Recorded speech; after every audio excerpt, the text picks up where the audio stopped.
Hey everybody, welcome back to the Consumer Warrior Podcast. Podcast is dedicated to helping you with your big debt problems. If you're just dabbling in debt, this isn't the podcast for you. We deal with the big debt problems like repossession, debt collection lawsuits, foreclosure, bankruptcy, and all those other horrible financial problems that are out there. We're here to help you to help yourself. Welcome back to the show.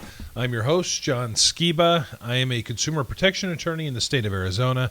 I'm also a certified Ramsey Solutions Master Financial Coach.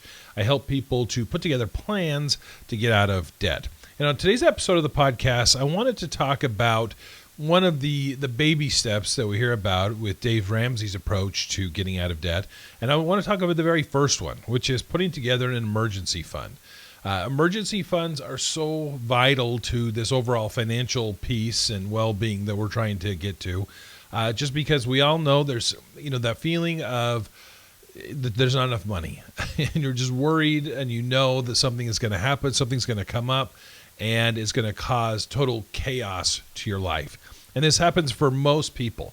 The recent study showed that 78% of Americans live paycheck to paycheck. That means if there's a week that you don't get a check, it means if there's a wage garnishment that happens, it means that if there's some kind of unexpected expense that, we say they're unexpected, but they always happen, whether it be a medical bill or car repair or whatever it is, all of those things play into the fact that just those little kind of blips along the way can cause huge problems. But if you have some money set aside to cover those, then they're not near as dramatic. They don't cause near as much chaos. And so that's why it's so important. I think that's why Dave Ramsey uses that as the very first step, is to put that some money aside just in case something happens. And so I want to talk about some ideas and some tips and strategies as far as putting together that initial $1,000 that you can put aside in your emergency fund. And I want to talk about some ways that I have done recently to find some extra cash because, sometimes when things are tight, that's one of the hardest things that there is to find some extra money to be able to set aside. Well, I want to give 3 things that I think and recommend that you can do as you look for ways to get to build up that initial $1,000 emergency fund. Now, the first one is, I think, something that a little unique. It's something that I just did, and I was pleasantly surprised and somewhat embarrassed about where I was spending some of my funds, and that is in monthly online subscriptions. Now, with this great world of the internet that we have, everything we sign up for is online, and they want you to sign up and give them your credit card or your debit card, and then they just automatically bill you once a month. And I knew that there was a lot of things that I was probably paying for that I wasn't really using a whole lot. And so what I did, my wife and I, we got out our bank statements and we started just going line by line over the last couple months, looking at all of these debits that were coming out of our account, most of them without us even realizing that they were coming out. And we totaled them all up. And this is the embarrassing part. There were nearly $400 in monthly debits coming out of my account that I wasn't paying attention to. I was paying attention to my account. I mean, I knew that there were times when things felt really tight, and I think that was, but I wasn't looking behind the curtain a bit and seeing exactly why things were tight in certain points of the month. And it was because there's all these things coming out of my checking account that I don't have control over.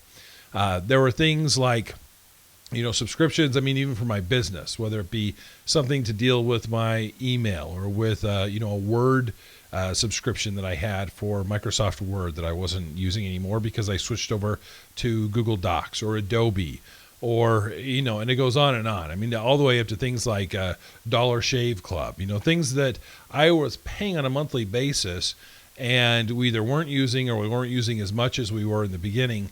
And, I told my wife, I'm like, let's go through and cancel all these and just see how much of a difference that's going to make in the immediate, in the next 30 days. And we did it, and it was approximately $400. So $400 next month is going to be in my pocket that otherwise was going to all these companies for services that I wasn't using.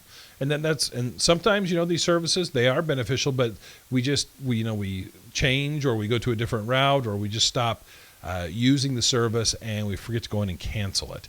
And I know I'm not the only one on this. So look at your bank account and see some of these automatic debits that are coming out and see what it is where your money is going.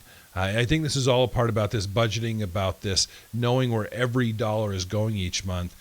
Sometimes they're going to places where you're not even using the service anymore, and that can be a way to help speed up putting together this emergency fund and helping your budget have a little more wiggle room as you're trying to pay off debt. Second thing was selling stuff. And I know this is a kind of an obvious one that, of course, you're going to look to see if there's things around the house you can sell.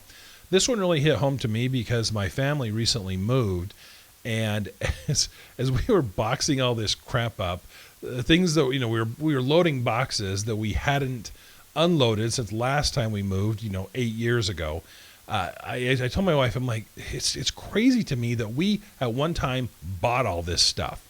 And there's so much, just stuff that we had that we don't use anymore that still was in good shape, that still had value, that I thought, we need to start selling that. And so my wife did. She put it up on Facebook, Craigslist, and we just started selling things, even a yard sale. I think people are surprised, they hold a big yard sale, and you can make $500,000, a couple $1,000 just by getting rid of stuff that you don't use anymore, and you can free up some of the clutter. So selling stuff and going through, look at what you have. What are you using? What could you do without? And not only can you set aside some money, but it will declutter your life a bit. And that's something that we recently did when we were moving, is just realizing how much overall stuff that we actually had. Now, this last one that I'm going to give you as far as a way to be able to set aside some more money for this emergency fund, this is going to apply, it kind of dovetails right along with the subscriptions. But for those of you that have accounts in iTunes, particularly those like me who have your whole family connected to iTunes, dig into what you're paying to iTunes each month. Especially if you have teenagers like I do. Sometimes they're making little purchases here and there, apps, songs, videos that are coming to the household. Just Google online how you can look and see what your purchases are, and Google online how you can see what your subscriptions are that you're paying through iTunes. And again, you might be shocked at how much money you are paying this company. There's a reason that Apple is as wealthy of a company they are, and as successful as they are, and have all this cash stocked up, is because people are just throwing money at this company on a daily basis, Skiba family included. And so what I did is I looked at all the subscriptions that I was paying through iTunes. Again, there's a subscription that you pay directly with your debit card. Well, you might be surprised at how many apps, how many things you're getting online that you're paying through iTunes. YouTube subscriptions, those types of things. And they start to really add up. I mean, $15 here, $20 here. You may be getting movies, or your kids may be renting movies or things like that, and you may not even be 100% sure, what it is that they're doing. So you can go through there. It'll help you get a little bit more tabs on what your kids are doing, and you might be surprised at how much money you are throwing away on your iTunes bill each and every month without even realizing it. They make it easy to purchase these things for a reason, because they want you to be able to just tap on the phone screen there and the purchase is made. But what you're not seeing is on the back end, they're pulling that out of your checking account. So check out and see where all that money is going to iTunes.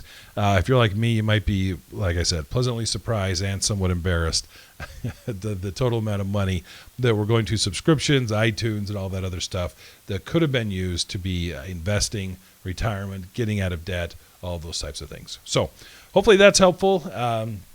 As far as putting together that first step, I'm going to do a whole series on the baby steps and different ideas and strategies that I think that you can put into use as you are getting yourself out of debt and financially healthy again. So that is going to do it for this episode. As always, I like to tell people, if you are looking for some help with some of your serious debt problems, head on over to our Consumer Warrior website, where we have forums, tutorials.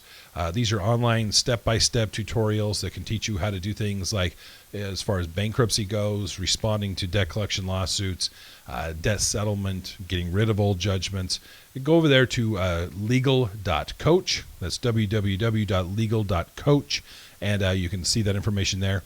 I also do financial coaching services nationwide. If you want to work with me in helping you with your processes, getting out of debt and getting financially stable, again, go over to legal.coach and you can get my contact information there. You can even sign up for a consultation right there online, and you will be on my calendar as soon as this week. So that's going to do it for this episode, and I will catch you next time.